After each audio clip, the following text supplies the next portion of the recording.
Seveda se na ta način zavzemam danes za mile kazni. Takrat sem se pa zavzemal predvsem za drugačno, bolj humano prestajanje zapornih kazni. To, da se pa mladi bolj upirajo in da ne pristajajo na avtoritete, je pa naravnost odrešilno slišati in videti. Jaz bi rekel, da poleg človeka ne smemo zanemariti okoliščin. Če človek iz zapora pride v popolnoma neurejeno okolje, potem je edino, kar res dobro zna, tisto, kar je počel prej. Pokrovitelj oddaje je založba Primus. Moj gost je Dragan Petrovec, pravnik, kriminolog in avtor časopisnih esejev, izdanih v knjigo z naslovom Stopinje upora. Pa ne bova govorila samo o knjigi, ampak bova pa izhajala iz knjige.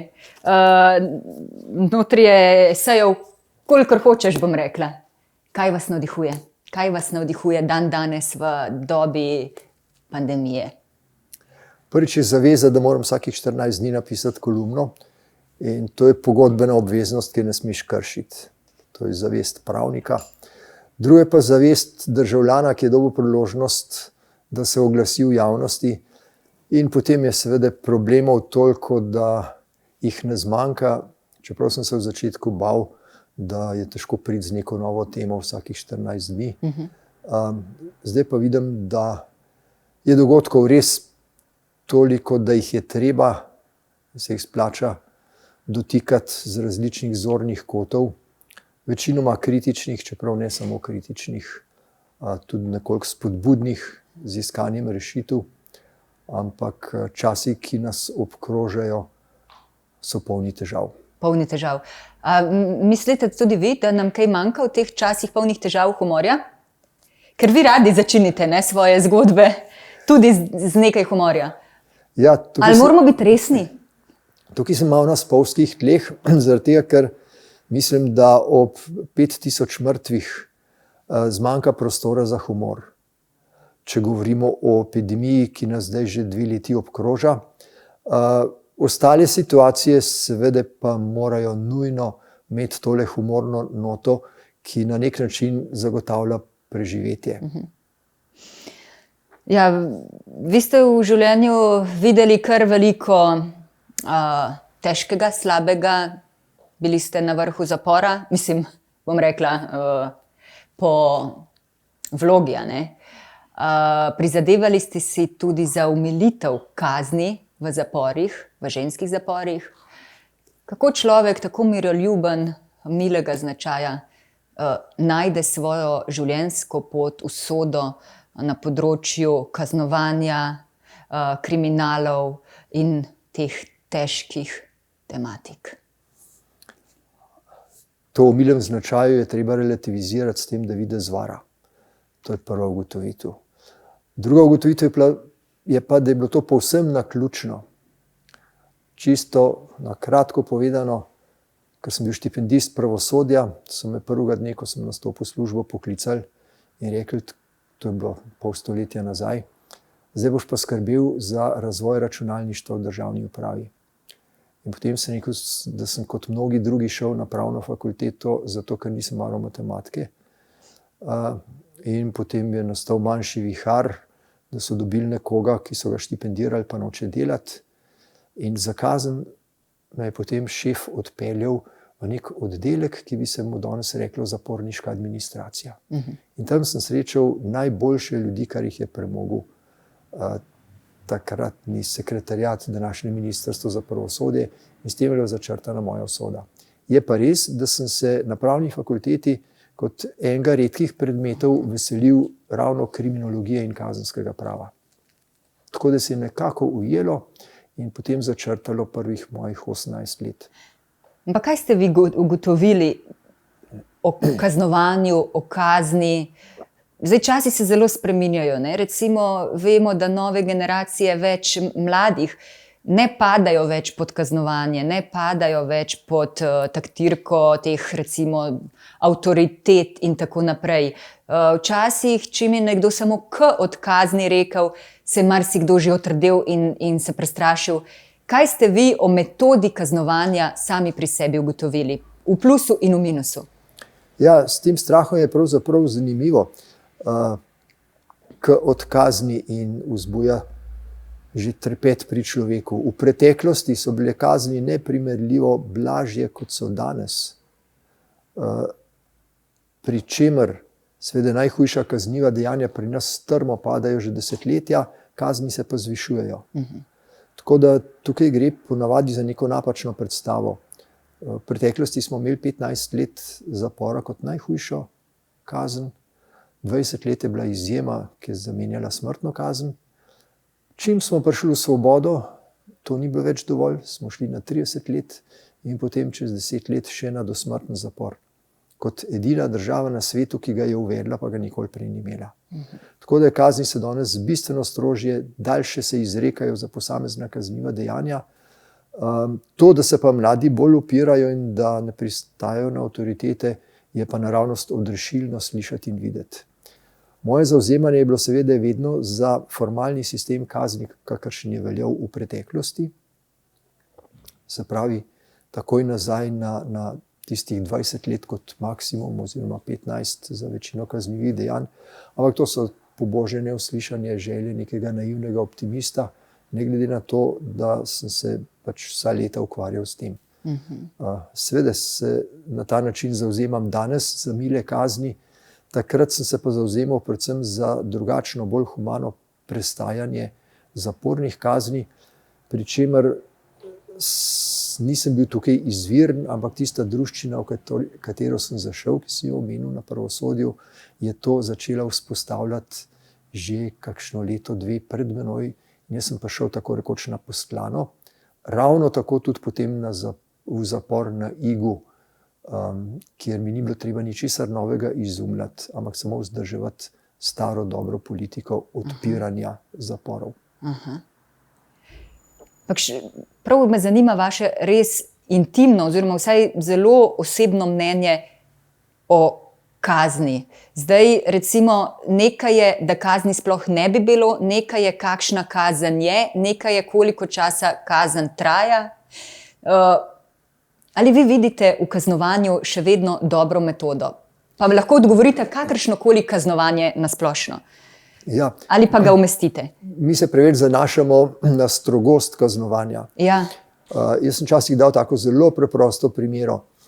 Če bi ob vsakem prometnem prekršku, recimo kot vozniki, če bi za vsak prometni prekršek plačal samo 1 evro, ampak bi bilo popolnoma jasno, da ne moreš ubežati tej kazni, potem bi bila varnost na cestah veliko večja, kot je danes, ko imamo visoke kazni, pa zelo majhno verjetnost, da bojo izterjane oziroma sploh podeljene. Se pravi, zanesljivost kaznovanja je bistveno pomembnejša od strogosti. In če to prenesem v področje, ki ga vsi poznamo, kadar smo se ukvarjali z otroki, ko smo jih vzgajali, ko ti 10-tič zapovrstjo ne naredi tistega, kar si naročil, recimo, ja. Ali pa naredi tisto, česar ne bi smel, potem nam seveda popustijo živci in uberemo neke druge poti. Vztrajnost in doslednost bi moralo biti tisto, kar nas bi vodilo pri postavljanju meja. In potem bi bilo marsikaj lažje in enostavneje. Ja, zanimivo pogled na kazen, da kazen pri kaznovanju ni treba, da so zraven še ne vem kakšne emocije, ne? Ampak v bistvu samo pogled k rešitvi in pogled v človeško naravo. Pravzaprav, tako kot ste rekli, kako enostavna rešitev. 1 evro vsakič, ko narediš prekršek in se ti mehanizem vzpostavi. Najbrž res. Najbrž res.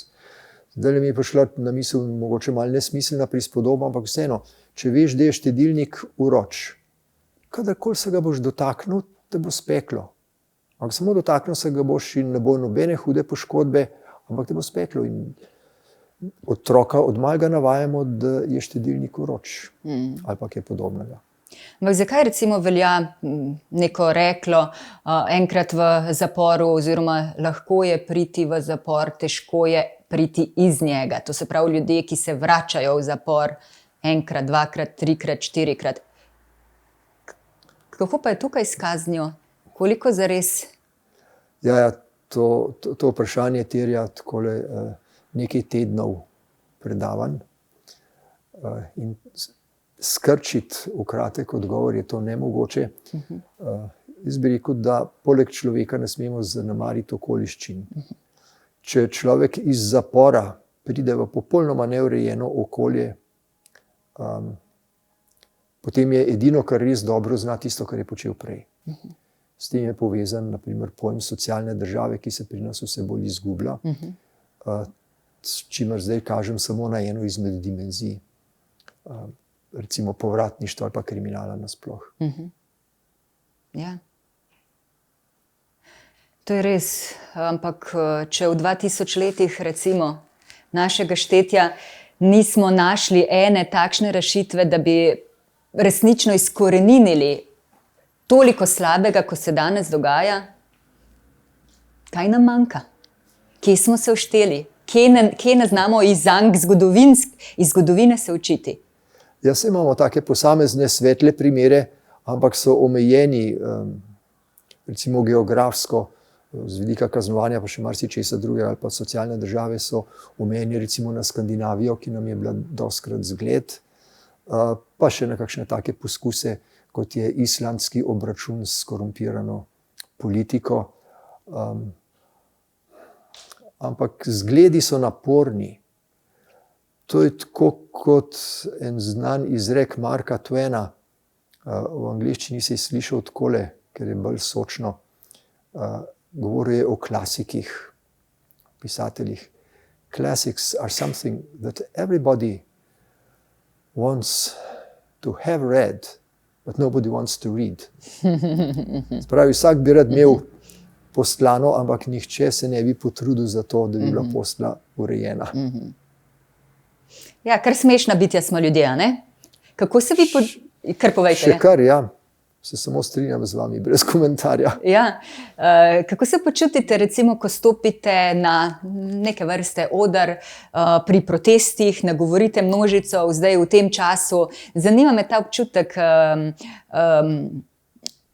moči množic iz prve roke doživetje v tem času. Ja, moja letošnja izkušnja je prva. Tisti april je bil zame zelo nenavaden, prosil sem me, če bi nekaj povedal, potem sem se odločil, da bom nekaj povedal, ne da bi improviziral, tako kot me sicer poznajo vsi, in sem si na listek napisal tistih par stavkov. In potem sem zagledal v resnici več tisoč ljudi. Moja maksimalna publika na kakšnih kongresih 200-300, ponovadi bistveno manj, ampak videti tisto množico je bila res nova izkušnja.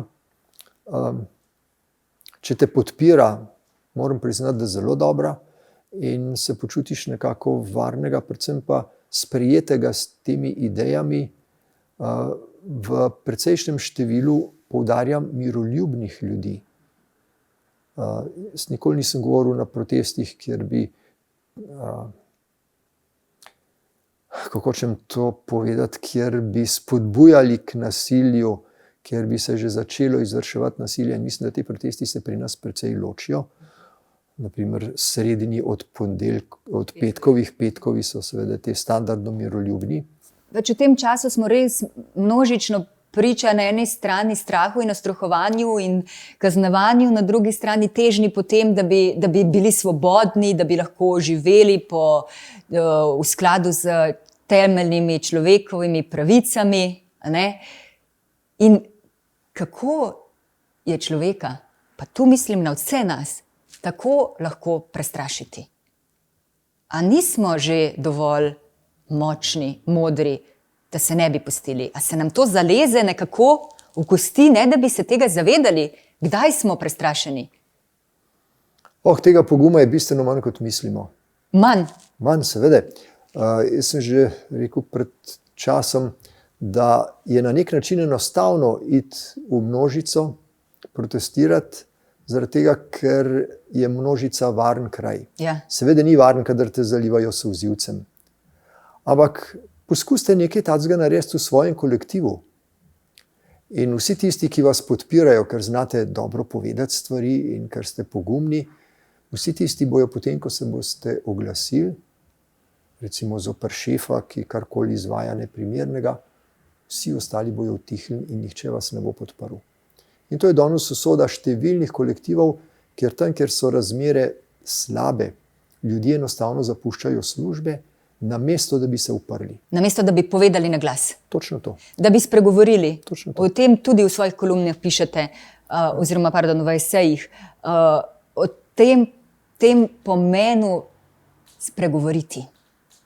V bistvu s tem se postaviti zase, morda celo za cel kolektiv, ampak v prvi vrsti recimo že zase. Se pravi pomanjkanje poguma. Postavite se zase v partnerskem odnosu, če se upate vselej.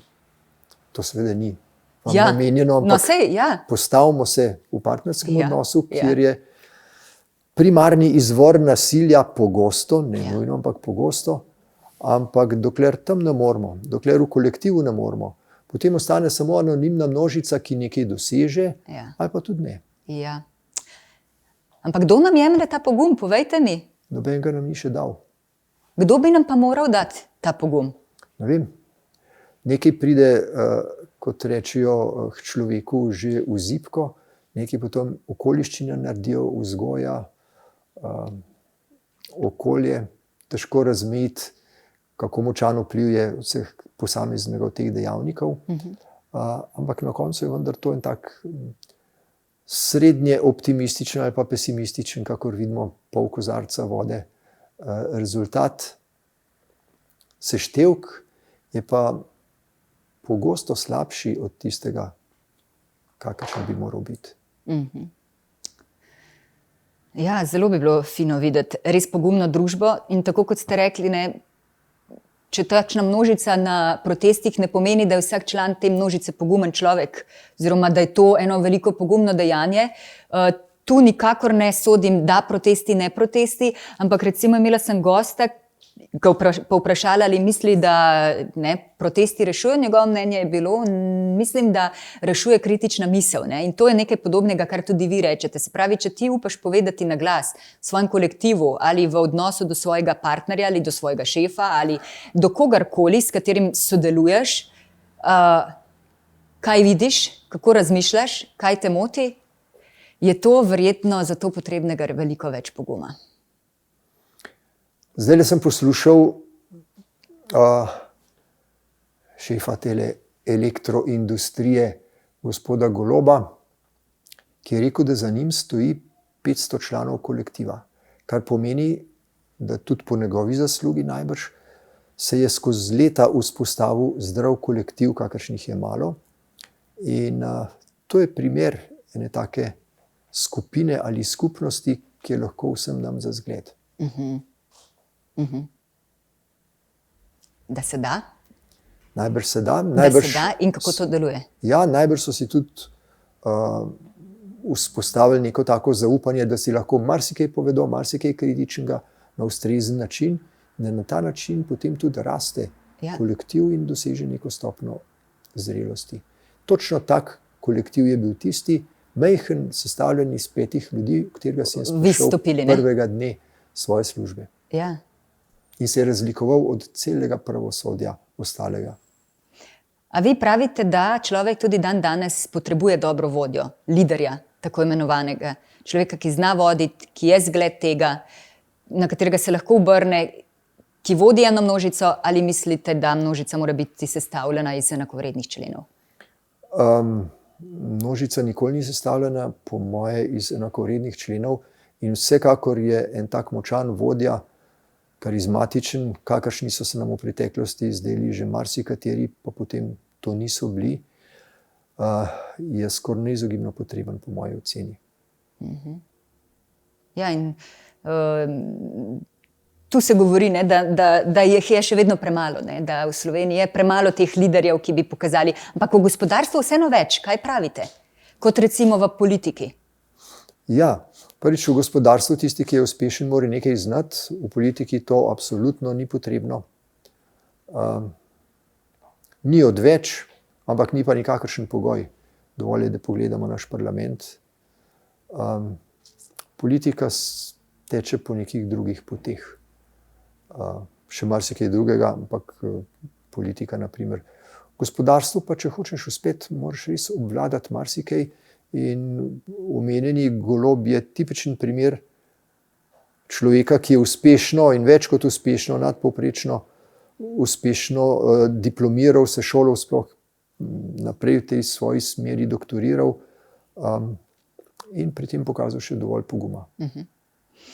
Kaj mislite, da bi se zgodilo, to je hipoteza, da bi ljudje množično začeli ignorirati recimo vsakodnevne novice ali pa vsaj v taki meri konzumirati? Kaj mislite, da bi se zgodilo? Ja, Govorim, da je res kritična masa. Ja, najprej sem pomislil na to, da je zelo različen vir novic. Mi imamo celo vrsto medijev z različnimi novicami, nekatere so tako zastrupljene, da so v resnici neužitne. En ozek izvir verodostojnosti, se pravi, enih kredibilnih novic, nikakor ne škodi. Zato, da vemo, pri čem smo. Ker nepismenost je močno orožje vladajočih, ki so vsaj eno stopnjo bolj pismeni, da se zavedajo te prednosti, če imajo nepismeno prebivalstvo. In če se spomnimo v preteklosti nekega svojega razočaranja, recimo nad celo skupino 100 študentov, ki o nobeni splošni stvari niso nič vedeli, ker ne živimo več v takem okolju, da bi kdo o čemerkoli kaj vedel, kaj se dogaja, da naprimer niso poznali naših umetnikov, celo še živih ne. Sem videl, da ne da bi preveč moraliziral, ampak da današnji mladi svet večinoma živi v nekem izoliranem prostoru pametnih telefonov, je pa nekaj tudi res. Te moje temne misli je popolnoma na glavo postavil referendum za vodo, ki so ga pa ravno ti mladi, res da manjša in zelo osveščena skupina organizirali, ampak so spravili 700,000 ljudi povedati svoje mnenje o vladi. Seveda tudi o vodi, ampak predvsem o vladi. To je pa tisto upanje, ki ga imam vedno pred očmi in dokaz enega utemeljenega optimizma. Ja, res je. Ja, res je. Jaz v nove rodove res polagam veliko upanja in tudi ne vidim sploh velikega problema o pametnih telefonih, ker ko se pogovarjaš z večjimi mladimi, vidiš, koliko je v njih solidarnosti, prijateljstva, tam še vedno so štosi, tam je ostal humor, tam ni vse tako grozno in tako naprej. Tako da mislim, da tukaj je pot naprej in da za njih tudi pride priložnost, da spoznajo nekoč širše in umetnost in šport in znanost in vse ostalo, ampak da ohraniš znotraj sebe tisto pozitivnost. Ja. Tudi jaz zmerom bolj verjamem, kljub nekim preteklim žalostnim trenutkom in občutkom, ampak verjamem v to. Tale referendum, mislim, da je morda najpomembnejši dogodek po letu 1991. Po letu 1991? Ja, med dobrimi dogodki. Ja. No in da se to dogodi v takšnem času, je lahko res luč. Ja. Fino bi bilo, da smo že pri koncu tunela. Kaj pa to pravite? Kje smo zdaj v tej fazi? Kako globoko daleč pred izhodom? Ja, zdaj bom uporabil tisti izrek, mogoče je Žižkov, da seveda je svetloba na koncu tunela, ampak to je tisti vlak, ki nasprot prihaja. Ojoj.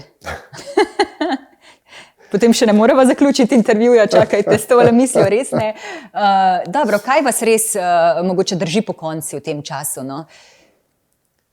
Ja, jaz sem en tak naivni optimist, kot bi se reklo, in definicija naivnega optimista je seveda, da se vedno moti. Ampak v tej zmoti vztraja in čaka na boljše čase. In če je to začinjeno, če za hip pozabimo na epidemijo, s kančkom humorja, potem mislim, da se da preživeti. Super. Dragan Petrovec, hvala, da ste bili moj gost. Hvala za povabilo. In vam morda samo kot predlog za decembrsko branje, Dragan Petrovec, Stopinje upora.